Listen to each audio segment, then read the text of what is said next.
Ledakan dahsyat terjadi di wilayah Desa Sagara, Kecamatan Cibalong, Kabupaten Garut, Jawa Barat, pada Senin pagi. Peristiwa tersebut terjadi saat TNI melaksanakan pemusnahan amunisi kedaluarsa. Kejadian memilukan ini menewaskan 13 orang, terdiri dari 4 prajurit TNI dan 9 warga sipil. Ledakan ini tidak hanya mengguncang lokasi kejadian, tetapi juga menyisakan sejumlah pertanyaan terkait prosedur keamanan dan keterlibatan warga sipil dalam radius bahaya pemusnahan amunisi. Berikut 8 hal yang perlu diketahui dari kasus itu berdasarkan penjelasan resmi TNI. TNI menyebutkan, ledakan terjadi saat pemusnahan amunisi yang telah kedaluarsa atau tidak layak pakai.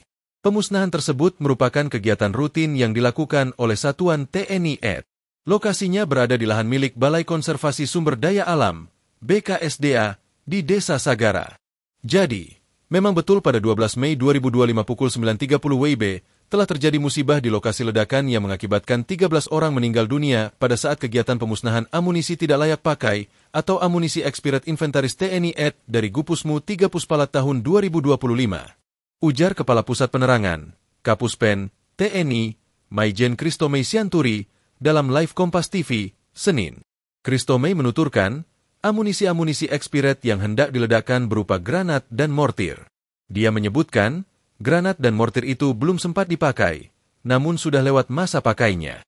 Sehingga amunisi-amunisi tersebut memang rutin bagi kita, TNI, untuk musnahkan sisa-sisa amunisi yang tidak terpakai tadi, kata Kristomei. Menurut Kristomei, ledakan pertama terjadi saat pemusnahan tengah berlangsung. Tidak lama kemudian, terjadi ledakan susulan yang lebih besar. Diduga, ledakan susulan disebabkan oleh sisa amunisi yang belum meledak secara sempurna. Sehingga mungkin ada ledakan kedua atau detonator yang belum meledak sebelumnya, sehingga ketika masyarakat mendekat ke sana terjadi ledakan susulan, ungkap Kristomei. Warga yang berada di sekitar lokasi diduga mendekat setelah ledakan pertama, sebelum ledakan kedua terjadi. Total korban jiwa dalam peristiwa ini mencapai 13 orang. 4 diantaranya merupakan prajurit TNI yang sedang melaksanakan tugas pemusnahan, sementara 9 lainnya adalah warga sipil. TNI mengungkap bahwa masyarakat sekitar sudah terbiasa mengumpulkan serpihan logam, tembaga, atau sisa material dari pemusnahan amunisi. Namun, dalam kasus ini, kebiasaan tersebut justru berujung petaka karena diduga masih ada amunisi aktif yang belum meledak. Memang biasanya apabila selesai peledakan, masyarakat datang untuk ambil sisa-sisa ledakan tadi, apakah serpihan-serpihan logamnya yang dikumpulkan, kemudian tembaga, atau besi, yang memang bekas dari granat, mortir, itu yang biasanya masyarakat ambil logam tersebut, ujar Kristomei. TNI mengaku, sedang melakukan investigasi internal untuk mengetahui apakah seluruh prosedur standar operasi telah dijalankan dengan benar. Evaluasi menyeluruh disebut sangat penting agar peristiwa serupa tidak kembali terulang. Kristomei berjanji akan memberi informasi detail perihal kronologi kejadian ledakan tersebut. Saat ini kita akan konsentrasi untuk melakukan investigasi kenapa hal tersebut bisa terjadi. Nanti ke depan kita akan detailkan apa penyebab terjadinya ledakan tersebut, ujar Kristomei. Maijen Kristomei menegaskan bahwa kondisi keamanan dari amunisi yang sudah kedaluarsa atau expired seperti di Garut tidak bisa diperkirakan. Penanganannya harus dilakukan dengan sangat hati-hati karena bisa meledak sewaktu-waktu. Ya namanya amunisi sudah kedaluarsa, ini kan tidak bisa kita perkirakan.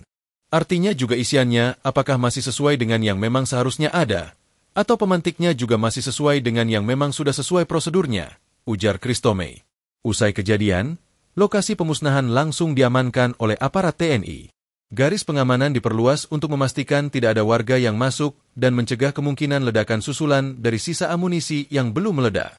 Kepala Dinas Penerangan Angkatan Darat, Kadis Penat, Brigjen TNI Wahyu Yudayana memaparkan, pihaknya berkoordinasi dengan aparat terkait sudah mengamankan lokasi peledakan sampai benar-benar aman untuk masyarakat sekitar.